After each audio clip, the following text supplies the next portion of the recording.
Guy Verhofstadt is former Prime Minister of Belgium and now President of the Alliance of Liberals and Democrats for Europe. Joins us now from Brussels. Lovely to have you on the programme again, Mr. Verhofstadt.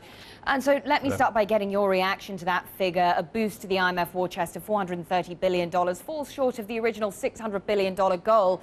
Is it enough to make a difference should the euro crisis deteriorate any further?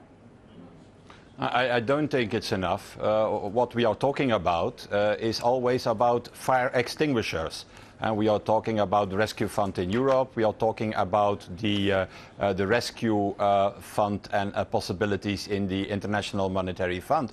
But certainly it's not enough. The only way out of this crisis, in my opinion, is to create a European collective redemption fund, where you put all the debts above 60% in the Eurozone, and that should be a fund of 2.3 trillion euro, and it's also the only way to really help countries like Italy and like Spain.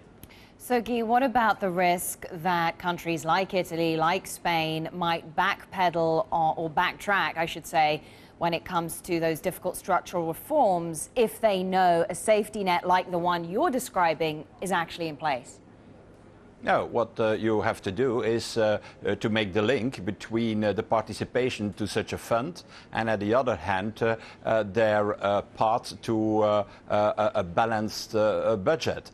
So it's very clear that with such a collective redemption fund, for the first time in the Eurozone, you should make the link between discipline on the one side and solidarity at the other side.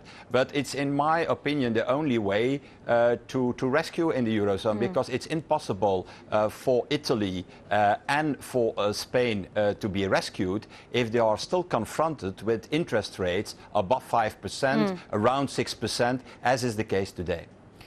Tell me, if Spain ends up getting a bailout, would the tide automatically turn on Italy as well, which we know is too big to fail?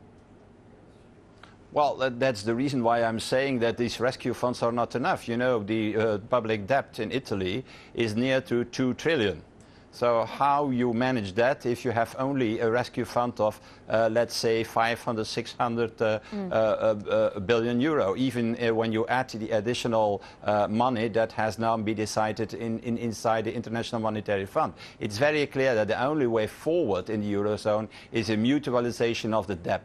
And that doesn't mean that you have to lower the discipline. On the contrary, if you make the link between the entrance in such a fund and a very bold debt reduction scheme for every participating country, I think that at that moment you have finished this euro crisis. Discipline and mutualization of debt. I want to get your reaction to developments in France as well, Mr. Verhofstadt.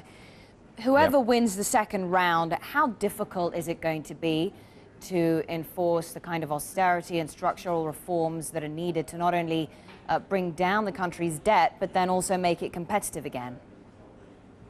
Yeah, I think that the new president has a huge task, I think, in France, because everybody is talking about Spain and about Italy, but certainly there is a lack of structural reform, certainly, in France. And that's the reason why they also lost already their AAA rating. Nevertheless, I hope that there shall be a president elected who finds and sees that only with the partners in the Eurozone and with a real economic and fiscal union, we can go forward. So it is a huge task, certainly, for the new elected French president, what he has to do in the next years in France. But I guess there are many analysts and economists that are saying there are huge political obstacles to the scenario of fiscal integration that you described, Guy. I mean, François Hollande, who, according to polls, is expected to win the runoff on May the 6th, has spoken about renegotiating the European treaty. Is that something to be concerned about? No, I don't think it's necessary, and it's really wise to renegotiate the fiscal compact and the treaty on the fiscal compact. But what is necessary is to add at least two things to this fiscal compact. First of all, as I already indicated, the need for Eurobonds, for a redemption fund, as we have discussed it a few moments ago. And the second is that we need also to open the track for growth in the European Union and in the Eurozone. So why not mobilizing the European Investment Bank? Why not introducing project bonds, as we already discussing for years now, to have at least a little bit of growth in the Eurozone in those countries like Spain, Italy and France who have enormous difficulties for the moment. How might a François Hollande victory on May 6th impact the relationship between France and Germany in tackling the very issues that you mentioned there? But I hope that between the new elected French president and Mrs. Merkel, everything goes well. We have seen in the past very good examples of good working French-German relationships. And for example, Kohl and Mitterrand, they also Chirac and Schröder. So I think it can work. The only thing that is important is that in Germany they understand that if we want to resolve this euro crisis, they need to start to think about a mutualization of the debt. Yes. And that's also positive for Germany because we shall create such a big liquidity in the market, in a bond market, that also the interest rates for Germany can go down. But, you know, the thing that we keep on hearing from Germany just now, from the IMF, from the international community, is that, mainly from Germany actually, is about the need for austerity, the need for weaker Eurozone countries to be meeting their fiscal targets. And I just wanted to ask you about these developments in the Netherlands with the Prime Minister, Mark Rutte, failing to reach an agreement with one of the parties in his coalition over austerity measures, I suppose illustrates the dilemma for many national governments right now. Yeah, but in my opinion, there is no dilemma. At one side, you need to continue with discipline, because with unsound public finances, you cannot guarantee growth at the midterm and at the longer term.